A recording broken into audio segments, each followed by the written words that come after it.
आज हम लोग शुरू करते हैं ऑप्टिक्स के बारे में। जैसा कि आपको पता है क्लास 12th के लिए ऑप्टिक्स एक मोस्ट इम्पॉर्टेंट आपकी यूनिट होने वाली है जो आपको स्कोरिंग मार्क्स दे के जाती है।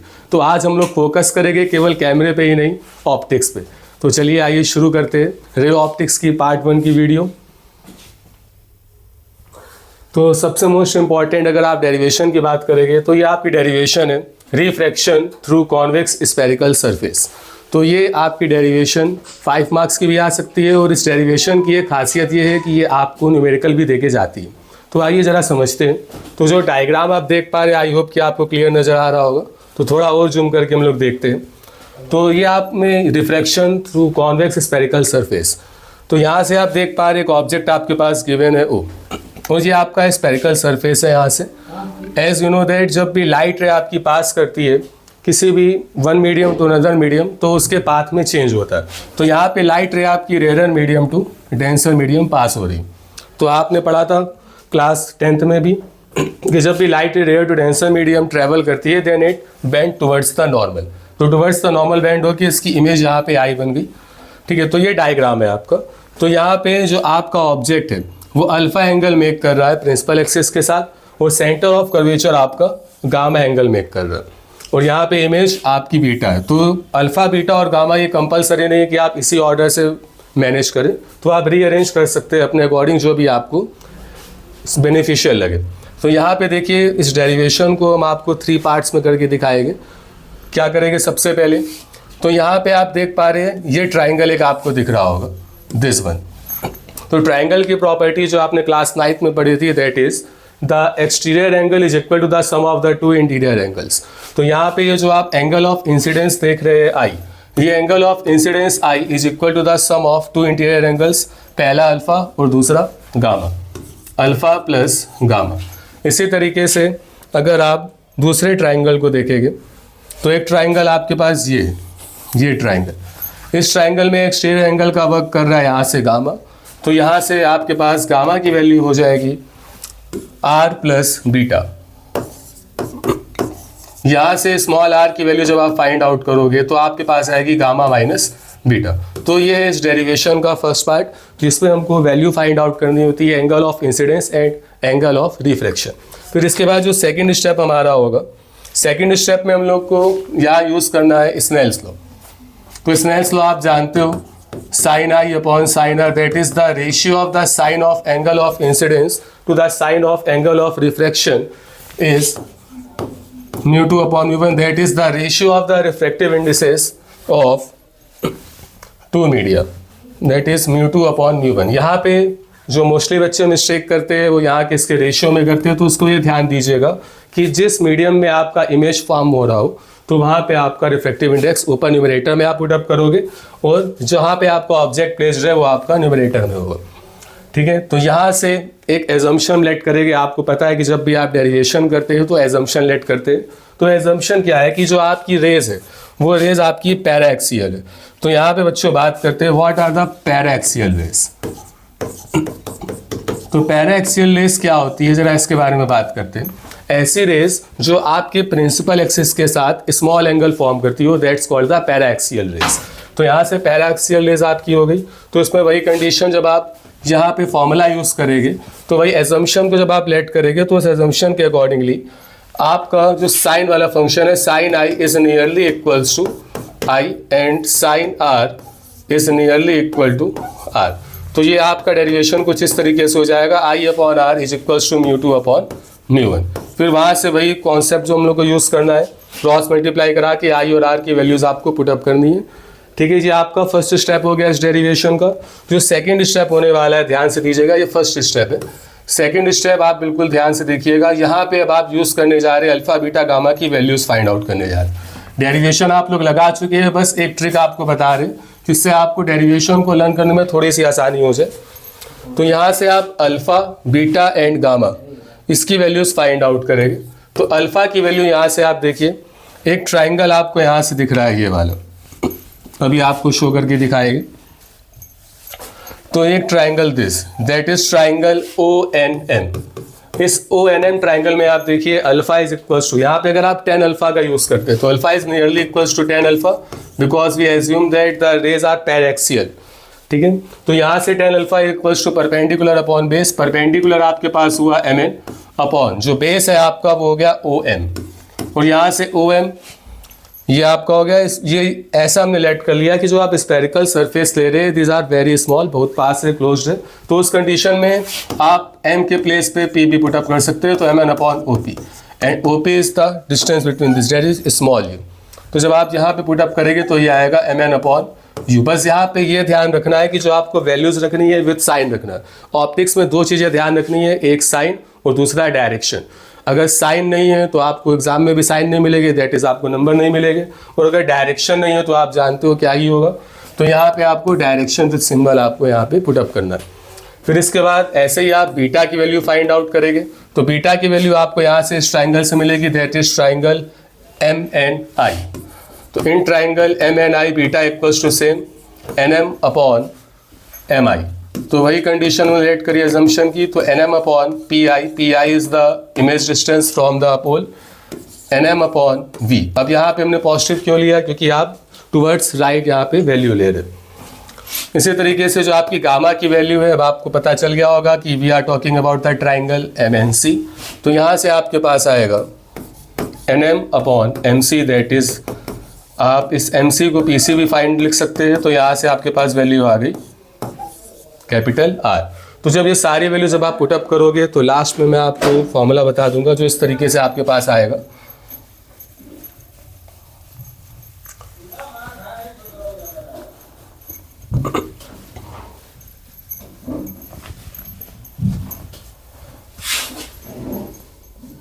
तो ये फॉर्मूला आपके पास आएगा μ2 upon V minus μ1 upon U is equals to μ2 minus μ1 upon R। तो ये जो आप फॉर्मूला देख रहे हैं, बस यहाँ पे ये ध्यान दीजिएगा कि जहाँ पे आपकी इमेज बन रही है, इमेज आपकी डेंसर मीडियम में फॉर्म्ड आउट हो रही है, and we know that the refractive index of denser medium is μ2, so we can write μ2 upon V।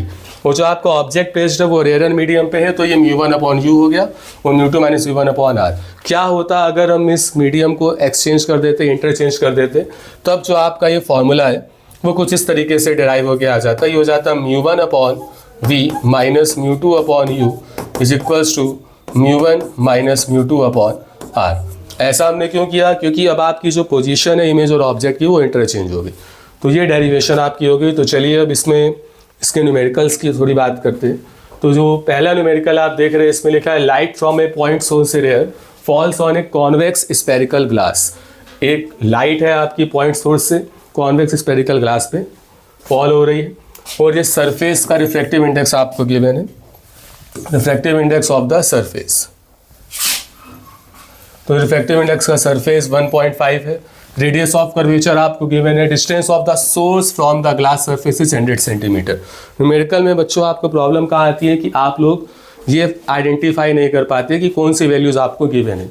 तो यहाँ पे जो वैल्यूज़ आपको गिवन है, सबसे पहला टास्क आपको ये फाइंड आउट करना है न्यूमेरिकल में कि what is given in the numerical and what you have to find out. तो गिवन है आपका, अगर हम बात करें ग्लास सरफेस से डिस्टेंस 100 सेंटीमीटर, दैट इज आपका विथ नेगेटिव साइन आप रखोगे माइनस 100 सेंटीमीटर। ऐसा क्यों होता है, क्योंकि क्लास 10th से आप लोग पढ़ रहे हैं कि जो आपका ऑब्जेक्ट है it always place towards left side from the pole. तो u is equals to minus 100 centimetre आपका हो गया।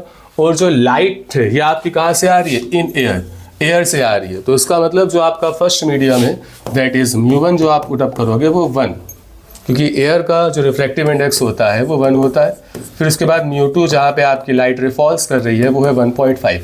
यहाँ पे आप n2 भी लेट कर सकते हो, उसमें कोई इशू नहीं है, तो कंफ्यूज मत होइएगा। और यहाँ पे रेडियस ऑफ कर्वेचर 20 सेंटीमीटर। अब आपको ये देखना है कि जो स्पेरिकल सरफेस है वो कैसा है, कॉन्वेक्स है, और कॉन्वेक्स स्पेरिकल सरफेस के लिए जो रेडियस ऑफ कर्वेचर है वो हमारा पॉजिटिव होता है, क्योंकि टुवर्ड्स राइट आपकी इमेज फॉर्म हो रही है। तो ये 20 सेंटीमीटर R की वैल्यू हो गई। तो यहाँ से फॉर्मूला सिंपल आपका μ2 upon V minus μ1 upon U is equals to μ2 minus μ1 upon R।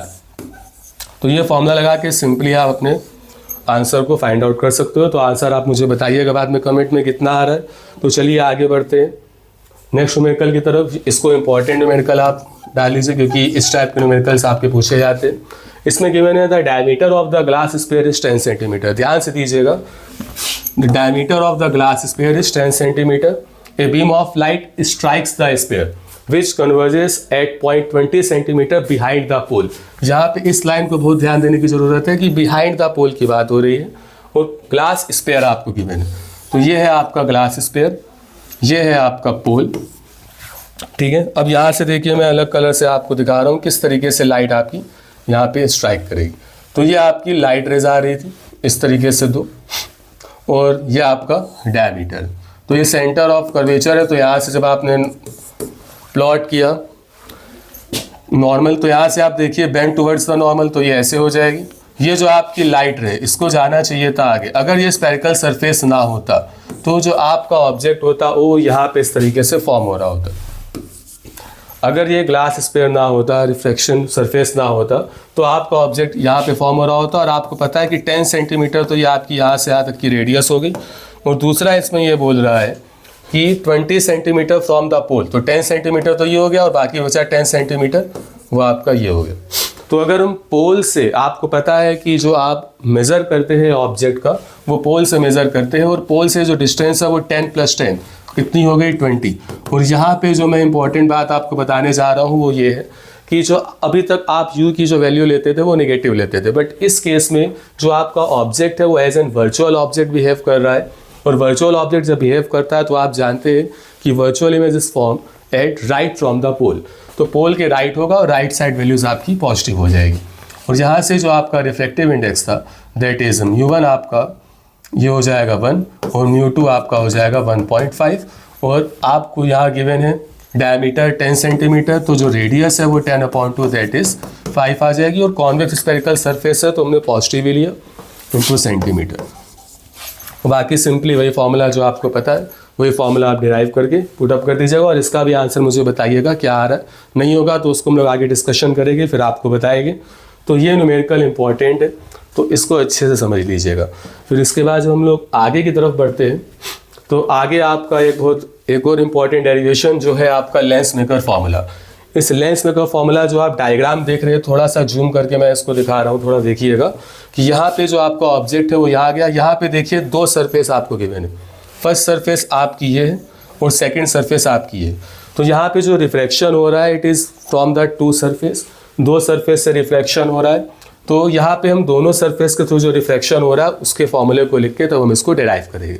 तो अगर हम फ्रॉम द फर्स्ट सरफेस की बात करें, reflection from the first surface, तो यहाँ ये दीजिएगा फ्रॉम द फर्स्ट सरफेस की अगर हम बात करें, रिफ्लेक्शन फ्रॉम फर्स्ट सरफेस, तो फर्स्ट सरफेस में जो ऑब्जेक्ट है आपका μ1 रिफ्लेक्टिव इंडेक्स में पुटअप है।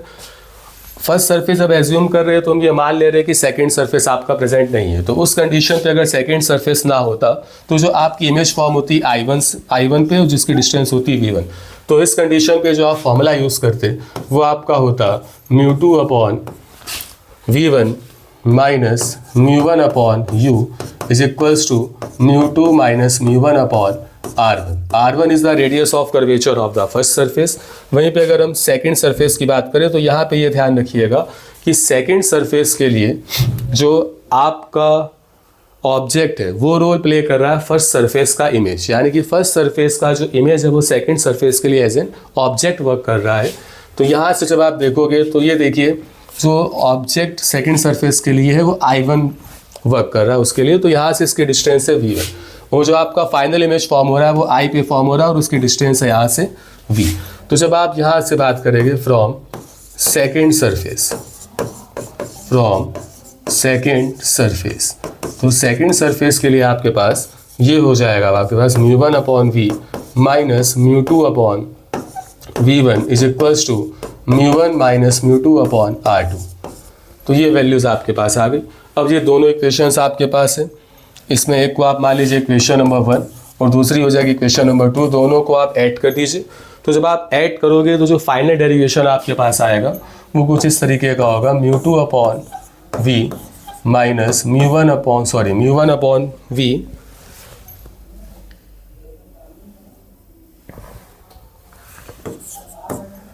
Minus μ1/U is equals to μ2 minus μ1 common हो गया और यहाँ से बचेगा 1/R1 माइनस 1/R2।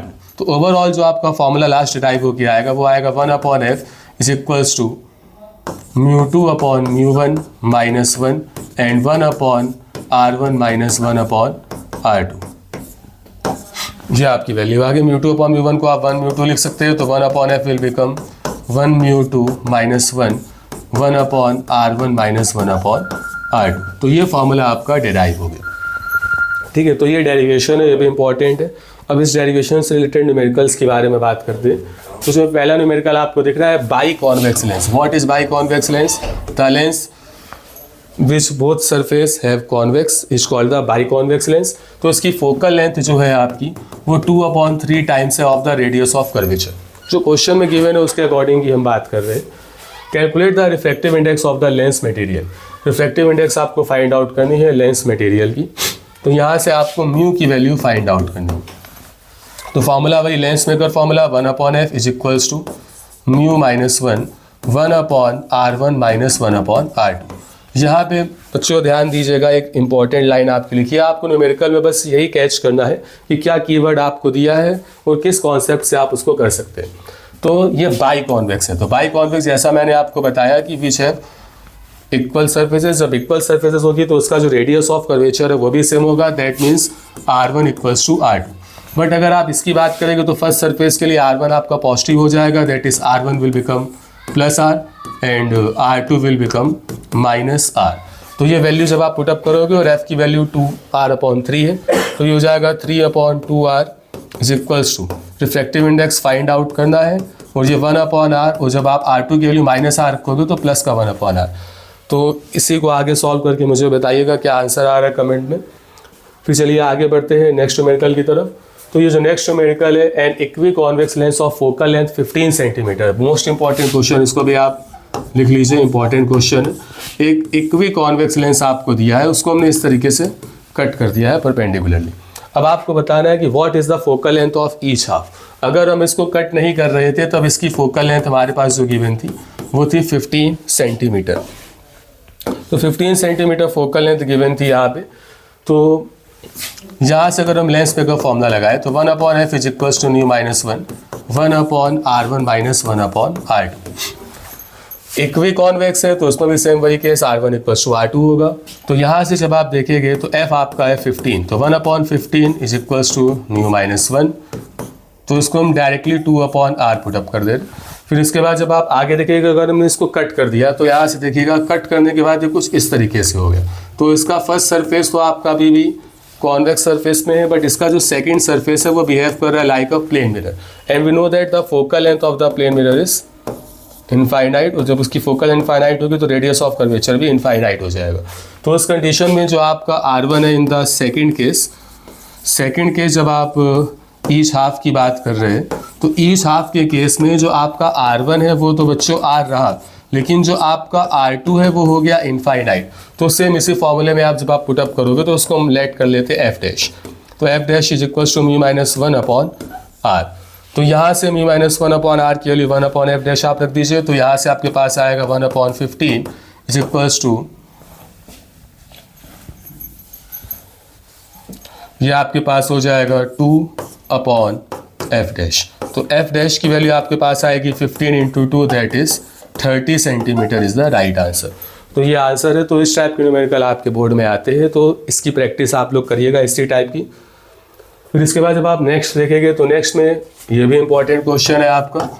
इसमें आपको गिवन है the refractive index from air to glass is 3/2। Air to glass means the light ray coming from air to glass. अब चलिए हम एन के फॉर्म में करें, अगर म्यू में कंफ्यूज हो रहे हैं तो ANG आपका गिवन है 3/2, और उसके बाद from air to water that is आपको ये गिवन है A&W।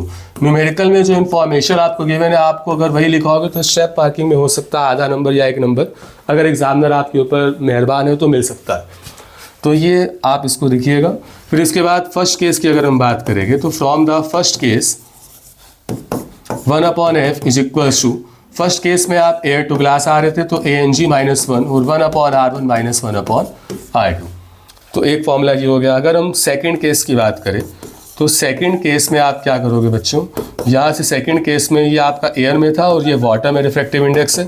अब देखिए, जब आपने लेंस को वाटर में इमर्स किया तो क्या हुआ, जब आपकी लाइट रे है वो वाटर से होके फिर लेंस में जाएगी, दैट इज जो लाइट रे आपकी कमिंग हो रही है वो from water to glass, that is WNG-1 और 1/R1 - 1/R2। तो ये वैल्यू आपकी हो गई। अब आपको क्या करना है, अब जो मेन इंपॉर्टेंट यहाँ से खेल होगा वो ये होगा कि जो आपकी WNG की वैल्यू है, बच्चे मिस्टेक क्या करते हैं, WNG की वैल्यू सीधा 4/3 रख देते हैं, जो कि गलत है, और सोच के आते हैं कि हम सही करके आए लेकिन नंबर नहीं मिलते, कि पेपर सबका सही होता है, बस रिजल्ट ही खराब आता है। तो यहाँ से देखिएगा WNG की वैल्यू आपकी हो जाएगी ANG/ANW। इसकी एक ट्रिक याद कर लीजिए, लास्ट में आपका ग्लास मीडियम है, ठीक है, और एयर के रिस्पेक्ट में ही आप बात कर रहे हैं, ग्लास की और वाटर की भी, तो जो बाद में है इसको आप ऊपर न्यूमरेटर में लिख दीजिए विद रिस्पेक्ट टू एयर, और जो पहले आपका वाटर मीडियम है उसको डेनोमिनेटर में पुट अप कर दीजिए, दैट इज ANW। तो ये वैल्यू जब आप निकालोगे तो ANG तो आपका 3/2 है और ANW आपका गिवन है 4/3, तो ये आपके पास आ गया 9/8। तो ये वैल्यू WNG की आपके पास हो जाएगी 9/8 - 1, और ये 1/R1 - 1/R2, क्योंकि R1 और R2 की वैल्यू तो गिवन है नहीं, तो इसको मान लीजिए क्वेश्चन नंबर 1, इसको मान लीजिए क्वेश्चन नंबर 2, दोनों को डिवाइड कर दीजिएगा, then you will get your answer. Focal length का रेशियो पता चल जाएगा, तो इसका भी आंसर आप मुझे कमेंट करके बताइएगा। फिर इसके बाद नेक्स्ट जो हम लोग आते हैं, जो हमारा इम्पॉर्टेंट है, क्योंकि CBSE आपका मेनली प्रैक्टिकल बेसिस पे भी न्यूमेरिकल दे सकता है, तो जो आपने प्रैक्टिकल किया होगा UV का, तो यहाँ पे देखिए एक ग्राफ आपका गिवन है V वर्सेस U का। इसमें देखिए a lens forms a real image, ठीक है, तो कुछ आपको कीवर्ड्स ध्यान में रखने हैं। अगर लेंस की बात हो रही है तो रियल इमेज या वर्चुअल इमेज गिवन है न्यूमेरिकल में, तो उसको आप अपने माइंड में रख के चलिएगा। A lens forms a real image of an object. The distance of the object to the lens is U centimeter and the distance of the image from the lens is V centimeter. The given graph shows the variation of V versus U. What is the nature of the lens? तो simply देखिए nature पूछा जा रहा है। तो जैसा कि मैंने आपको बताया था कि अगर आपका रियल इमेज फॉर्म हो रहा है तो आप जानते हो जो नेचर होगा वो कैसा होगा लेंस का। आपको पता है बेटा, रियल इमेज फॉर्म हो रहा है तो कॉनकेव तो हो नहीं सकता, कि कॉनकेव में वर्चुअल इमेज फॉर्म होती है, तो ये आपका क्या हो जाएगा, कॉन्वेक्स लेंस। तो ये नेचर आपको पता चल गया। फिर using the graph find the focal length of the lens. तो फोकल लेंथ फाइंड आउट करने के लिए आपको V और U दिया है। जब भी आपको फॉर्मूला को रिलेट करना होता है तो आप ये देखिए क्या वैल्यू गिवन है और क्या वैल्यू फाइंड आउट करनी है, कि जो पूरी नॉलेज जो आपने अभी तक पढ़ा है उस न्यूमेरिकल पे आप लगा दीजिए और देखिए कि क्या ऐसा कोई रिलेशन आपको पता है जिसमें जो गिवन वैल्यूज़ है और जो फाइंड करनी है वैल्यूज़, क्या इसके बीच में कोई रिलेशन आ रहा है। तो गिवन वैल्यूज़ V और U है और फाइंड आउट करना है F। तो बिल्कुल सही जो आपके दिमाग में आया lens formula 1/V - 1/U = 1/F। अब बात ये आती है कि सर V और U हमें कैसे पता चलेगा, हमें तो केवल ग्राफ दिया है। तो चलिए इसको थोड़ा जूम करके देखिए। V की वैल्यू जब आप 20 ले रहे हैं तो उसी केस में U की वैल्यू भी आपकी क्या है, 20। तो इसका मतलब जो आपकी V और U दोनों की ही वैल्यू 20 सेंटीमीटर है, लेकिन U की वैल्यू आप नेगेटिव साइड में रखोगे। रीज़न आपको पता था, क्योंकि ऑब्जेक्ट हमेशा लेफ्ट साइड होता है, और V की वैल्यू आपकी +20 सेंटीमीटर। तो ये वैल्यूज़ आप पुटअप करके अपने आंसर को फाइंड आउट कर सकते हैं। फिर लास्ट आज की लास्ट टॉपिक है आपका कॉम्बिनेशन ऑफ लेंस। इसमें आप देख रहे हैं दो लेंस है, they are very close to each other. तब इस कंडीशन में जब आप देखोगे तो दो लेंस L1 और लेंस L2 दोनों ही लेंस से आपका रिफ्रैक्शन हो रहा है। तो दोनों में ही हम लेंस फॉर्मूला यूज़ करेंगे। अगर हम बात करें फ्रॉम लेंस L1, तो L1 लेंस के लिए जब आप बात करेंगे बेटा, तो L1 लेंस के लिए जो आपका ऑब्जेक्ट का वर्क कर रहा है वो O ऑब्जेक्ट और U डिस्टेंस पर है, और जो फर्स्ट लेंस के थ्रू अगर ये सेकंड लेंस ना होता तो फर्स्ट लेंस का इमेज बनता है यहाँ पे I डैश पे, जो डिस्टेंस होती है V डैश। तो इस कंडीशन में फॉर्मूला आपका 1/V डैश - 1/U = 1/F1। फिर इसके बाद जब आप लेंस L2 के लिए बात करोगे तो लेंस L2 के लिए जो आपका इमेज का वर्क कर रहा होगा, जो लेंस L1 का इमेज है वो लेंस L2 के लिए आपका ऑब्जेक्ट का वर्क करेगा। तो यहाँ पे फाइनल इमेज आपका V पे फॉर्म हुआ, तो 1/V - 1/V डैश = 1/F2। जब दोनों इक्वेशंस को आप ऐड करोगे तो आपके पास आएगा 1/F = 1/F1 + 1/F2। तो उससे रिलेटेड न्यूमेरिकल कैसे आते हैं, दो लेंस आपको दिए होंगे, दोनों लेंस की पावर्स होगी, तो इसी फॉर्मूले का यूज़ करके पावर की फॉर्म में आप P = P1 + P2 रख सकते हैं। ठीक है, तो ये इसके न्यूमेरिकल्स करिएगा, और जो न्यूमेरिकल मैंने आपको बताया उसके आंसर कमेंट करिएगा। तो best of luck for your board examination. अच्छे से करिए। ओके बेटा, बेस्ट ऑफ।